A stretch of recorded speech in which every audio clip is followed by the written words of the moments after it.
बिस्मिल्लाहिर्रहमानिर्रहीम। डॉक्टर सईद बात कर रहा हूँ, मैं फैमिली फिजिशियन हूँ। तो आजकल लाहौर में एक स्मोक का जो है ये बहुत बड़ा नाम है, बहुत बड़ी ये बीमारी है और बहुत बड़ी प्रॉब्लम है। ये आम इंसानों के लिए भी, जो तंदुरुस्त हैं उनके लिए भी, और जो बीमार हैं उनके लिए तो बहुत ज़्यादा। जो बड़े हैं, बड़ी उम्र के लोग हैं या बच्चे हैं, उनके लिए बहुत ज़्यादा ये नुकसानदेह है। स्मोक है क्या? चंद लफ्ज़ों में मैं ये बताना चाहता हूँ कि आजकल चूँकि डस्ट जो है ना ये हवा में चली जाती है और हवा में जाके ये मुअल्लक हो जाती है। उसके साथ साथ जितने ये केमिकल्स होते हैं ना, कार्बन हो गया, कार्बन डाइऑक्साइड हो गया, नाइट्रोजन हो गया, या जितनी भी फ्यूल बर्न होता है जिस तरह से पेट्रोल जलता है तो गाड़ियाँ चलती हैं, या बिजली पैदा होती है तो कारखाने चलते हैं, या कारखाने चलते हैं तो उनके अंदर भी एनर्जी जो है वो वेस्ट होती है, तो ये धुएँ की शक्ल में आती है। लाहौर इसलिए ज़्यादा पकड़ा जाता है कि जो ईस्ट पंजाब है, मशरक़ी पंजाब हिस्सा है, वहाँ लोगों की ये आदत है कि वो अगली फसल को बोने के लिए जो पिछली फसल है, यानी चावल की फसल काट के, तो उसके जो रेमिनेंट्स होते हैं, डंडल्स होते हैं, वो उनको बजाय इसके के काट के और दबा दें, वो उनको आग लगा देते हैं। वो आग लगा के उनका फ़ायदा ये होता है कि वो उसको खाद के तौर पर इस्तेमाल होते हैं। जब वो जलते हैं तो उसमें से बहुत ज़्यादा मिक़दार कार्बन की निकलती है।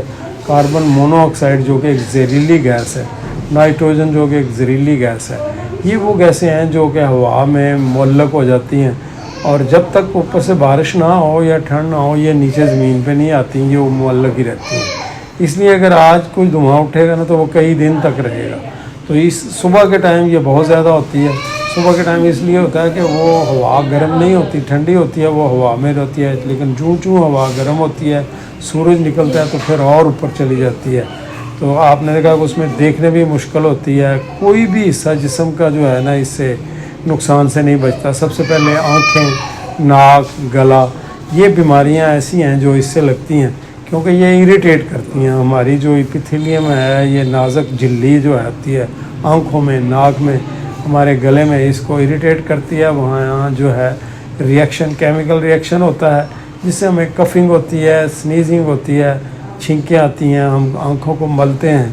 तो अगर तो आपको साथ में कोई और बीमारी है, जैसे ब्लड प्रेशर है, शुगर है, दमे की शिकायत है, सांस की बीमारी है, या बच्चों में आम तौर पर चेस्ट ख़राब होती है, तो या आम लोगों में बच्चों में एलर्जी का मसला होता है, तो ये चीज़ें जो केमिकल हैं उस बीमारी को एग्रीवेट करते हैं, इसको बढ़ाते हैं। तो इससे बचना चाहिए। इसको बचने का आसान तरीका ये होता है कि आप ज़्यादा से ज़्यादा वक्त अपने घर में रखें। अपने घर में इर्द गिर्द जहाँ कहीं धूल मिट्टी है वहाँ पानी छिड़काव करें, और जब भी बाहर निकलें, मजबूरन निकलें, और कोशिश करें कि ऐसे टाइम पे निकलें जब उसका इंडेक्स कम हो जाता है। जिस तरह लाहौर में आज का इंडेक्स 1000 से भी ज़्यादा था, तो उस वक्त जो भी लोग निकले होंगे उनको ज़रूर इसने जो है ना वो बीमार किया होगा। तो वो एक मास्क का इस्तेमाल करें, बल्कि डबल मास्क करें इसका इस्तेमाल, इसके लिए कि इसके पार्टिकल्स जो है ना वो ज़रा मोटे होते हैं। जो H9 या उसका वो क्या नाम है, सॉरी H9 कह रहा हूँ, ये कोरोना का वायरस था, उसके पार्टिकल जो है ना वो बारीक थे। तो ये आम अगर आप मास्क लगाएंगे ना, डबल मास्क लगाएंगे, तो हेलमेट पहनें। इसके अलावा हाथों को साफ़ करें। जब भी आप घर आएँ, मुंह को अच्छी तरह साफ़ करें, बालों को अच्छी तरह साफ़ करें। और बेहतर यह है कि हेलमेट पहने अगर मोटरसाइकिल चलाने वाले लोग हैं।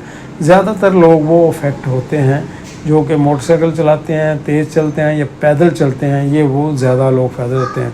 कि जो मोटरसाइकिल चलाता है, मैंने अक्सर देखा है कि लोग ना जगह कम होने की वजह से या वैसे शौकिया छोटे बच्चों को आगे बिठाया होता है, तो वो सारी जितनी पोल्यूशन है ना वो बच्चा इनहेल कर रहा होता है, और बच्चे की चेस्ट जो है ना वो बड़ी जल्दी ख़राब होती है।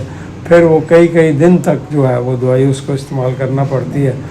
ये ठंडे पानी के जो है, सादा पानी के गरारे करें, मुंह धोएं, हाथ साफ़ रखें, और जब भी बाहर से आएँ आपका गला अच्छी तरह साफ़ करें, नाक को अच्छी तरह साफ़ करें, मुंह धोएं, अपने पाँव को भी बेशक धोएं इनको, और फिर किसी और चीज़ को हाथ लगाएं, ताकि ये जो जहरीले मादे आप बाहर से लेकर आएँ ये घर में किसी और को ना लगें, वो भी इस बीमारी से बचे रहें। और खाने में ये एहतियात करनी चाहिए इन दिनों में کہ پیٹ بھر کے نہیں کھانا چاہیے اور کوشش کرنی چاہیے کہ میٹھی چیز کا استعمال کم کیا جائے اور زیادہ تر پروٹین کا استعمال کریں، پانی زیادہ پئیں۔ پروٹین زیادہ استعمال کریں گے تو اس کا فائدہ یہ ہوگا کہ آپ کے اندر قوت مدافعت زیادہ اچھی ہوگی۔ جوس اور بوتل اور ایسی چیزوں سے، فزی ڈرنک سے یہ پرہیز رکھیں۔ سب سے اچھی چیز اس میں یہ ہے کہ سادہ پانی پئیں یا نیمبو پانی پئیں۔ نیمبو پانی میں نمک ڈال کے اس کو اسٹرا کے ساتھ پئیں، اس کے ساتھ آپ کو وٹامن سی بھی ملے گا اور سودنگ افیکٹ بھی ہوگا، اور آپ کو جو ہے بیماری سے بچنے کے لیے آپ کی قوت مدافعت بھی بہتر ہوگی۔ جزاک اللہ۔